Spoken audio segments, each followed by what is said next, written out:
Oke, assalamualaikum warahmatullahi wabarakatuh.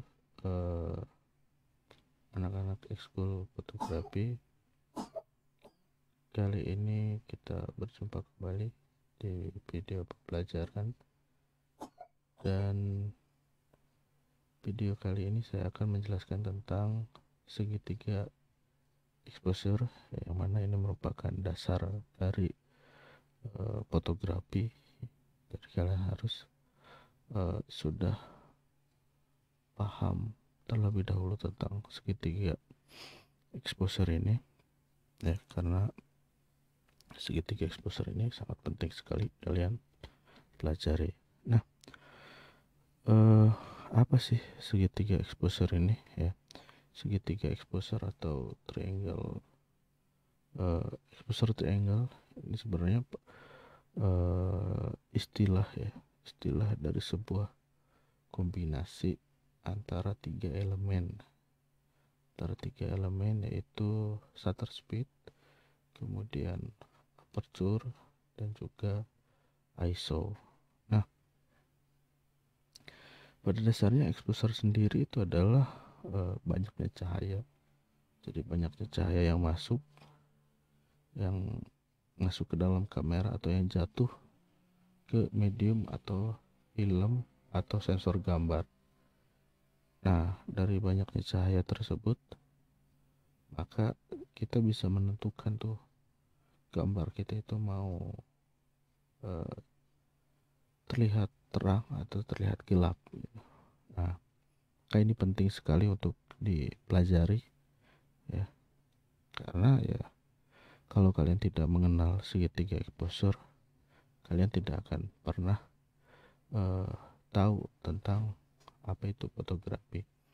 Nah, yang pertama ya akan kita pelajari dari segitiga exposure ini yaitu aperture. Jadi dari tiga elemen ini nanti ya ada shutter speed, aperture, kemudian ada ISO. Nanti tiga elemen ini akan kita racik, akan kita atur sesuaikan dengan kondisi kita sedang memotret apa, kemudian kita pengennya hasilnya gambarnya seperti apa, gitu ya. Nah, yang pertama itu adalah aperture atau bukaan. Jadi bukaan ini sebenarnya adanya pada lensa kamera kita. Jadi semakin besar bukaannya, itu cahaya yang masuk itu akan semakin banyak, ya. Jadi semakin lebar, ya, semakin besar bukaannya. Ini yang itu biasanya kalau aperture itu ditandai dengan huruf F, ya, huruf F. Nah, jadi semakin besar atau semakin lebar aperturnya, dia akan semakin terang, gitu ya. Akan semakin terang, gambarnya akan semakin terang, dan akan menghasilkan sebuah gambar di mana objeknya ini, ya, foregroundnya atau objek yang ada di depannya itu akan semakin terlihat jelas, sedangkan backgroundnya, ya, atau latar belakangnya dia akan semakin blur, gitu ya. Nah, kita bisa lihat perbandingannya. Maka ketika si bukaannya ini atau aperture-nya ini semakin kecil, dia cahaya masuk itu akan semakin sedikit. Cahaya yang masuk semakin sedikit, tapi ya, dia akan menghasilkan gambar atau foto yang jangkauannya lebih luas, ya. Ininya lebih luas, ya. Jadi foreground dengan backgroundnya itu akan semakin terlihat jelas. Nah, kemudian kita bisa lihat di sini, ya. Di sini ada gambar di mana F22, ya, F22 atau bukaannya kecil ini, ya, bukan kecil ini, maka si objek foreground dia terlihat jelas dan backgroundnya juga terlihat jelas. Maka semakin kecil, semakin besar bukaannya, semakin lebar sampai ke f1.4 ini, si backgroundnya semakin ngeblur atau biasa kita sebut dengan bokeh ya. Kita biasa sebut itu dengan bokeh. Tapi ingat ya, ketika bukaannya makin lebar, dia cahaya yang masuk akan semakin banyak. Ketika bukaannya semakin kecil ya, seperti ini kecil, cahaya yang masuk itu semakin sedikit. Nah, ini contoh lain juga ya. Jadi cahaya ini akan semakin banyak ketika dia bukaannya semakin lebar. Nah, kita bisa lihat juga contoh gambarnya. Ini ada gambar ya, kita bisa lihat bukaannya. Ketika aperture atau bukaan 1.4, si gambar bunga ini terlihat jelas ya di depan atau foregroundnya, tapi backgroundnya dia terlihat bokeh atau ngeblur. Nah, semakin kesini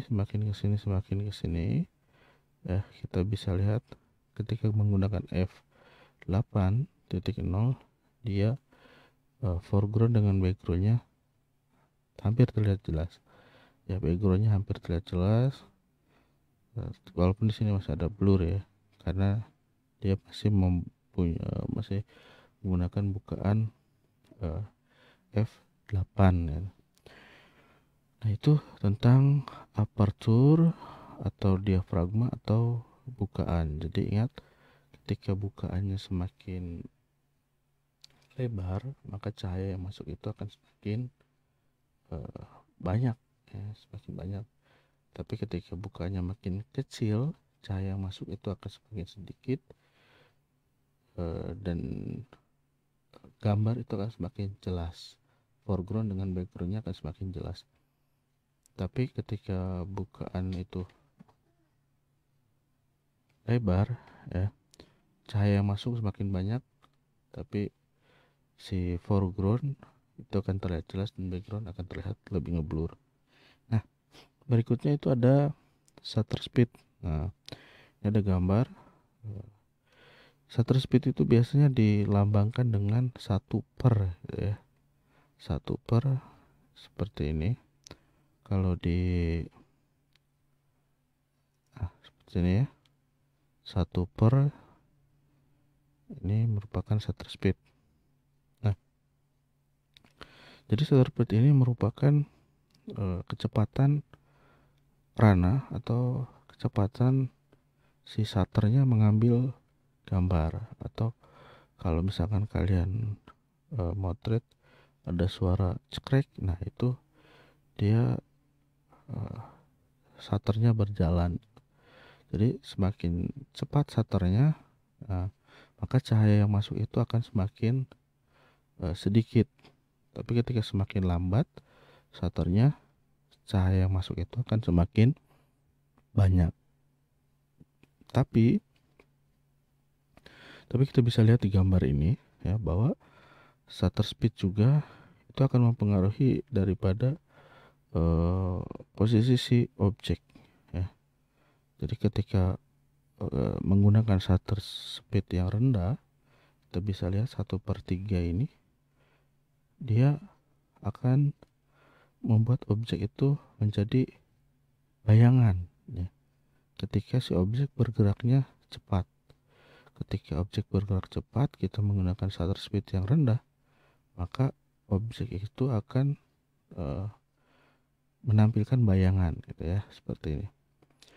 Nah, kemudian semakin besar ya, semakin cepat shutter speednya di 1/30, bayangannya itu akan semakin sedikit dan gambar atau objek itu akan semakin nge-freeze ya, akan semakin diam gitu. Jadi kalau misalkan objek bergerak, kita menggunakan shutter speed yang tinggi. Ketika shutter speed 1/250, nah gambar itu akan semakin jelas atau tidak nge-freeze ya. maksudnya tidak ngeblur itu, tidak ada bayangan. Jadi si objek ini, si gambar ini dia nge-freeze, diem. Nah, tapi ingat ya, ketika shutter speednya itu semakin cepat, cahaya yang masuk itu akan semakin sedikit. Artinya ketika 1/2000 ini cahaya yang masuk ini hanya sedikit gitu. Karena dia shutternya begitu cepat, jadi waktu cahaya masuk itu cepat gitu ya. Kalau semakin lama si shutter speednya semakin kecil ya, makin lama gitu, dia cahaya masuk itu akan semakin banyak gitu ya. Nah, biasanya kita menggunakan shutter speed yang rendah itu ketika posisi gambar tidak begitu banyak bergerak, kemudian kondisi pencahayaan kurang ya, itu kita bisa gunakan shutter speed yang rendah ya, minimal 1/60. 1/60 itu kalau misalkan ada foto bareng apa itu kan, fotonya kan nggak banyak gerak deh.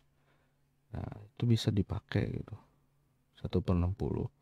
Tapi ketika si objeknya ini lari gitu, kayak misalkan kita mau trade pemain bola, jika lari itu harus pakai shutter speed yang kenceng gitu supaya objeknya kelihatan jelas gitu, nggak ada bayangan.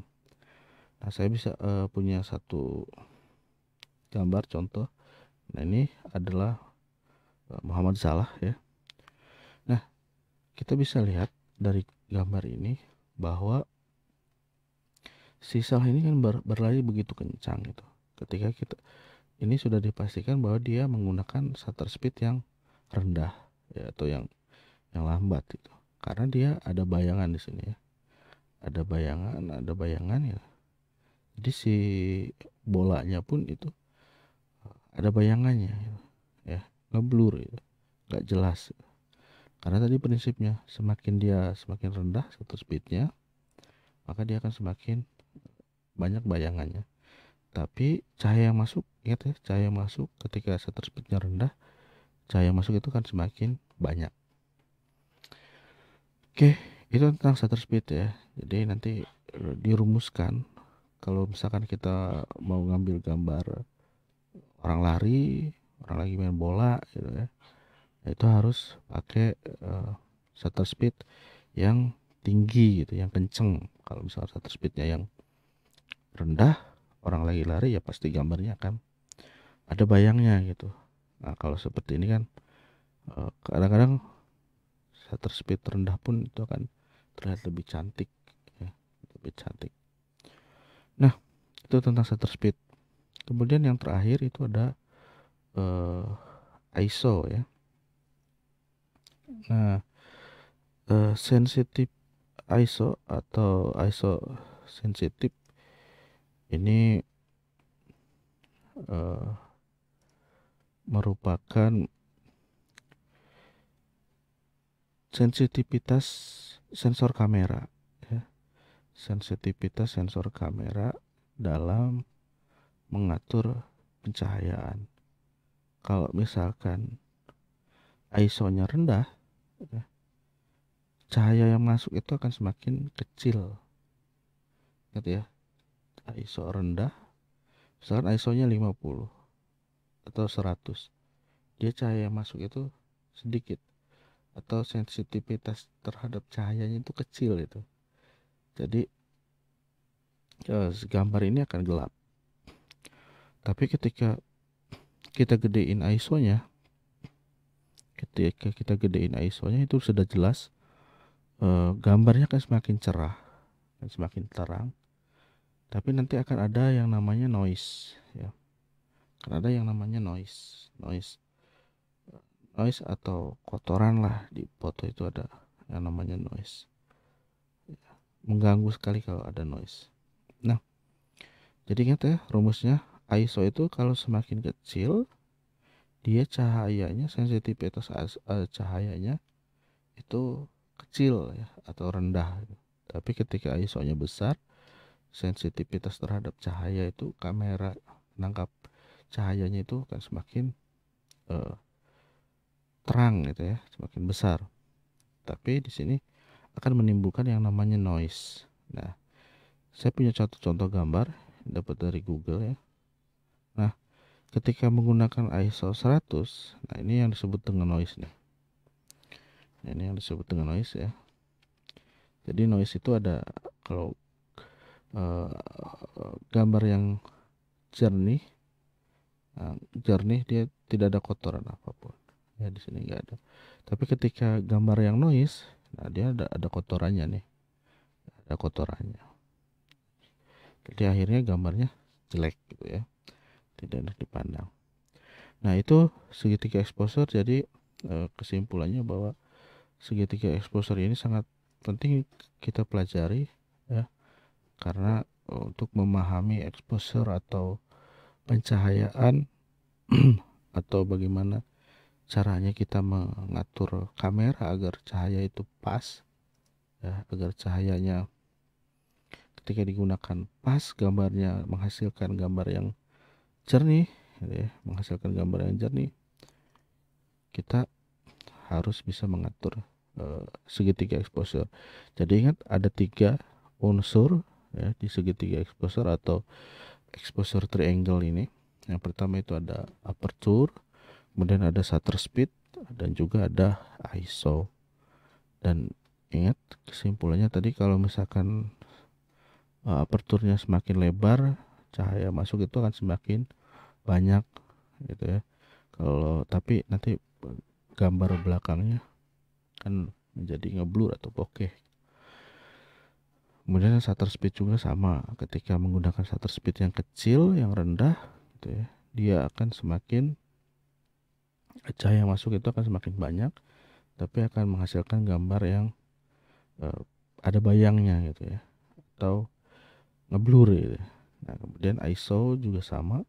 ISO kecil, cahaya yang masuk atau cahayanya yang diperoleh oleh kamera itu kecil. Ya, kalau semakin besar besar, tapi ketika semakin besar itu akan ada timbul masalah baru, yaitu noise. Oke, itu penjelasan tentang segitiga exposure.